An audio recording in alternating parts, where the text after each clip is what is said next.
You're listening to an Airwave Media Podcast. Feel like who art ed? We'll try to spice it. Who art ed? Mr. Wood art ed me. Good. Either way, it's ambiguous. It works on so many levels. I know. That's off to a great start. Welcome to Who Arted, weekly art history for all ages. I'm your host, Kyle Wood, and today we're going to be looking at Sandro Botticelli and the birth of Venus. Sandro Botticelli, a renowned Italian Renaissance painter, was born Alessandro di Mariano di Vanni Filipepi in Florence around 1445, but I'm just going to refer to him as Botticelli throughout this episode. His family resided in the Santo Spirito district, a bustling area known for artisan workshops. Botticelli's father, Mariano Filipepi, was a tanner. It was a profession that held respectable status in Florence's thriving economy, and he wanted his son to go into one of the trades. I think initially he was trying to push him in towards goldsmithing. But Botticelli's artistic inclinations were evident even from a young age. He began his training around the age of 14, apprenticing under Filippo Lippi, a prominent Florentine painter known for his graceful style and use of color.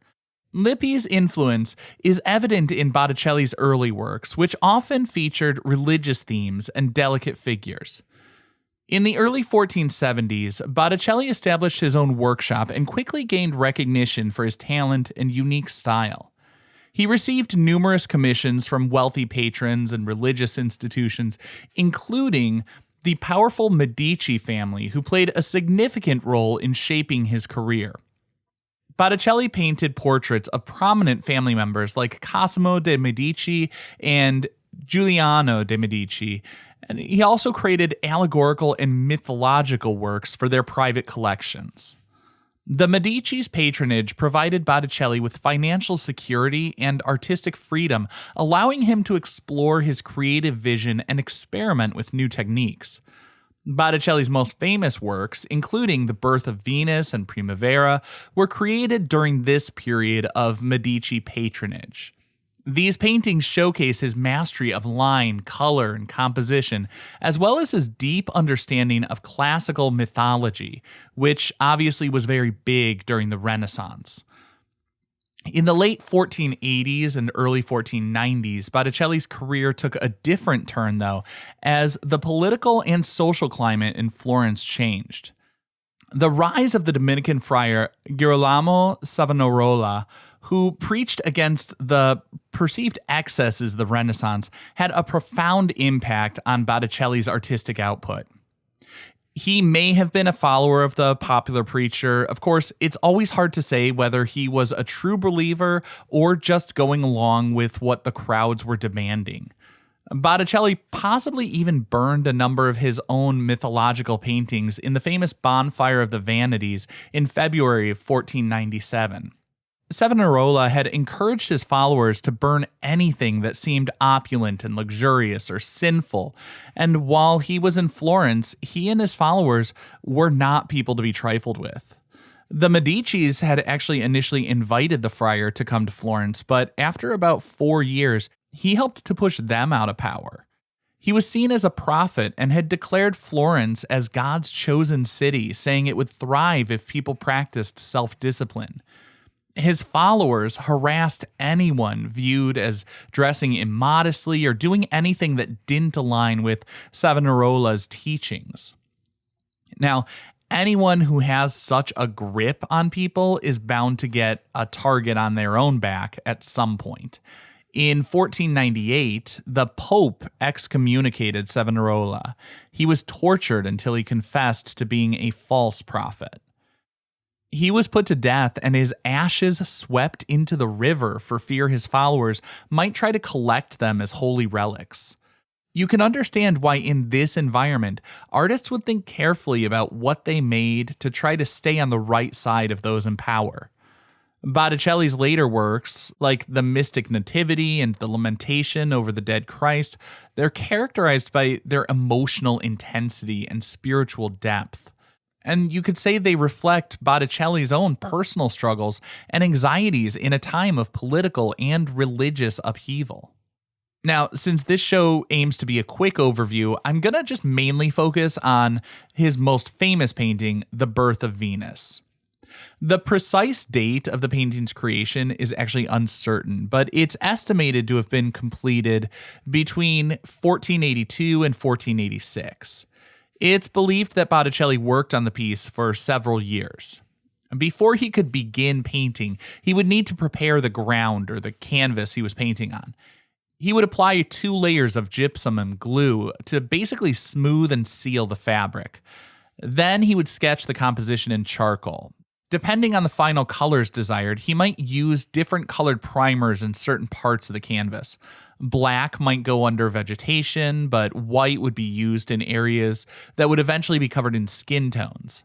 And next, he would paint with diluted charcoal ink, using small brushes for thin outlines and larger brushes to apply washes that defined shadows. Botticelli was a master of various painting techniques. He always aimed to achieve the brightest, most saturated colors in his works. I think that's why it's so eye-catching to so many. He carefully selected vibrant pigments, mostly avoiding like earthy tones except for ochre. He layered thin, even coats of finely ground paint, often using colors like copper resonate and ultramarine blue. In Renaissance Italy, egg tempera was very popular. That's a paint combining pigment with egg yolk as the binder and thinned with water. Use of oil was popular in Northern Europe with artists like Van Eyck, but artists learned through years of apprenticing in the studios of others. Traditional methods were entrenched, and it took a little time for Italian artists to shift from egg to oil as the binder. Botticelli was one who experimented with a tempera grassa. It was a mixed approach. I mean that literally. He mixed egg and oil as a binder. Now, tempera paint dried quickly relative to oils, meaning that Botticelli had to work precisely. The quick drying, though, also allowed for the layering of colors without the risk of blending or muddying the hues. He also experimented with different varnishes and glazes to enhance the luminosity and durability of these paintings. And now that we've covered a little bit of how it was done, after the break, we're going to take a look at why he painted this composition.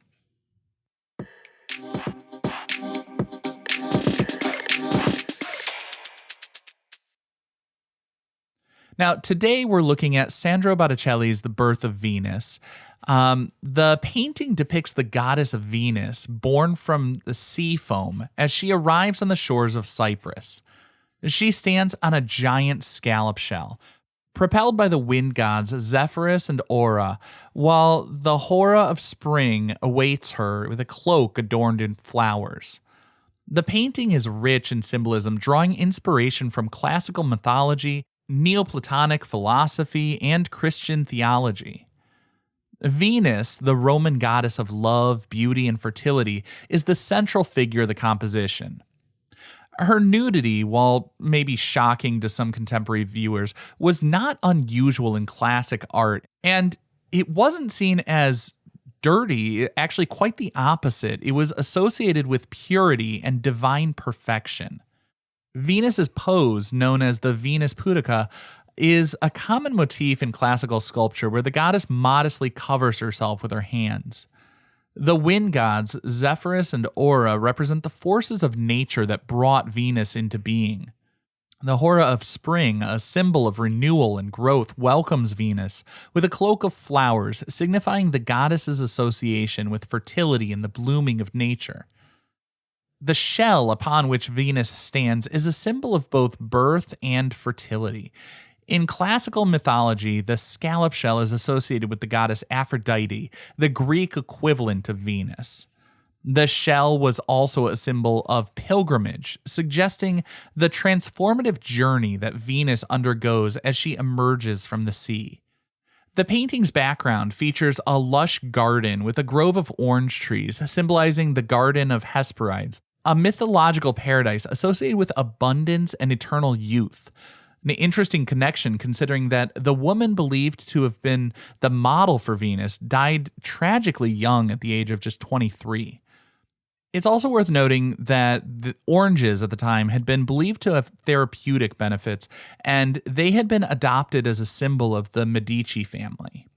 I've read some accounts saying the association between oranges and the Medici family came about because of the similar sounding names. I know you're thinking Medici and orange don't sound similar at all, but in 15th century Italy, the orange tree was called Mala Medica, and I can definitely hear similarity between Medica and Medici. Now, the roses scattered around Venus are a symbol of love and beauty. The myrtle tree on the right is associated with Aphrodite and represents the goddess's power over love. With all of this symbolism related to beauty, love, and fertility, it's widely believed that the birth of Venus was commissioned as a wedding gift for Lorenzo di Pierfrancesco di Medici, a cousin of Lorenzo the Magnificent. It's speculated that the painting was intended to hang above the bed in his villa at Castello. Now, despite the supernatural subject matter, Botticelli, like so many other artists, was painting from real-life observations. And the model for the birth of Venus is widely believed to have been a Florentine noblewoman named Simonetta Vespucci. Known for her exceptional beauty, Simonetta was considered one of the most captivating women of her time.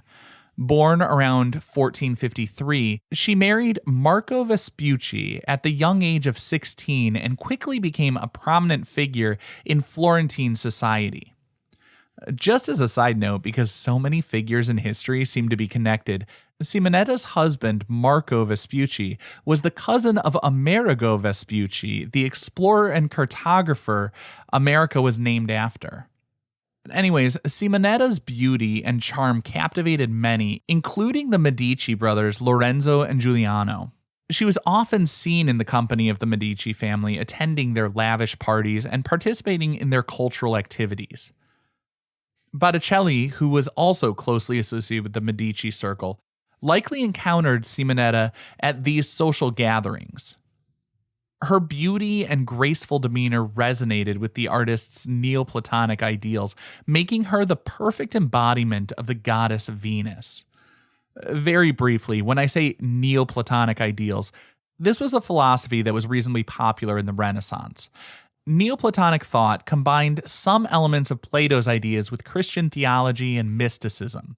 They believed in a hierarchical structure with the material world at the bottom, and the goal being to sort of liberate the soul and move it up into the spiritual realm closer to the divine. Love and beauty were seen as a reflection of the divine. Although Simonetta tragically died of consumption at the age of 23, her image continued to inspire Botticelli's art. Many of his paintings, including The Birth of Venus and Primavera, feature female figures that bear a striking resemblance to Simonetta. Although Simonetta was not directly involved as the model for the painting, it would have been scandalous for a married woman to be posing like that. And, well, she died a few years before the painting was created. So he was probably working more from memory and imagination based on her, although not directly observing her in that state. Still, the undeniable similarities between Simonetta's features and Botticelli's Venus suggest a profound connection between the real-life woman and the goddess. Simonetta's legacy extends beyond her role as Botticelli's muse. She became a symbol of beauty and grace, her image immortalized in countless works of art and literature. Her untimely death only added to the mystique, making her an even more powerful symbol of fleeting beauty and the fragility of life. The Birth of Venus has captivated audiences for centuries, inspiring countless artists, writers, and musicians. Its influence can be seen in works by artists like Andy Warhol, who created a series of silkscreen prints based on the painting, and Salvador Dali's controversial inversion of the mermaid concept using the body of Botticelli's Venus, but with the head of a fish.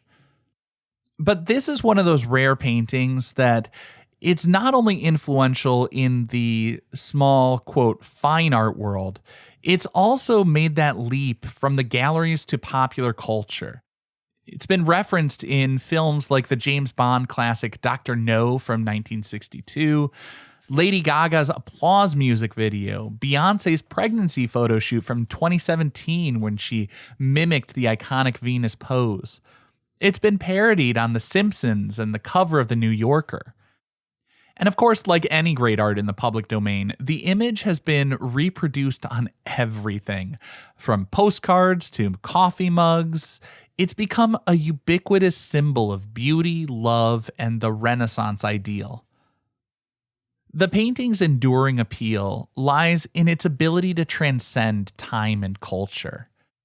I think part of the appeal is that it's not this like impossible beauty. I mean, there are so many elements that are impossible, but that also leads to this awkwardness. I mean, you look at how she's balanced on the edge of that shell. It feels like so much of this composition is very fragile and could topple over at any moment in a way that makes it almost relatable. Like, it's a beauty that is also sort of flawed and delicate and a little bit awkward, almost approachable. There's also just this mystery about it. I mean, so much of it feels a little bit strange, and we know there's symbolism, but it takes a while to unpack. And that gets the mind wandering, making connections. And there's something really deeply appealing about solving a puzzle and making these connections and figuring out what it's all about. And I think that's why it continues to resonate with viewers today. It's one of the most beloved works of art in the world. And whether viewed as a celebration of classical mythology, a Neoplatonic allegory, or just a simple expression of beauty, the birth of Venus remains a testament to the enduring power of art to inspire, provoke, and captivate the imagination. This concludes this week's episode of Who Arted, part of the Airwave Media Podcast Network. If you found this tolerable, please leave a rating or review on your favorite podcast app. You can find images of the work being discussed this week and every week on social media at Who Arted Podcast on Twitter, Instagram, and TikTok, and of course on the website whoartedpodcast.com. Podcast done.